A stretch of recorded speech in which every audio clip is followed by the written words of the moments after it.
বলুন তো মানুষ কোন দেবতার বাহন, আর ছাগল, মুরগি, কুকুর, কাক এরাই বা কোন দেবতার বাহন? শুনতে অবাক লাগছে, তাই না?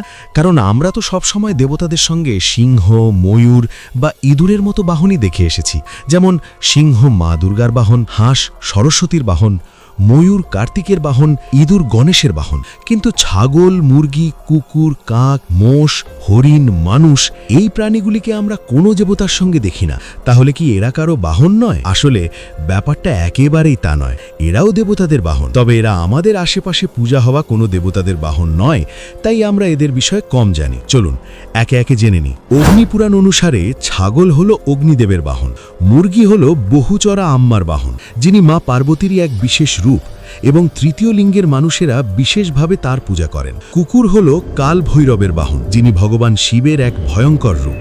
কাক হল ধূমাবতীর বাহন, যিনি দশমহাবিদ্যার অন্যতম এক রহস্যময়ী দেবী।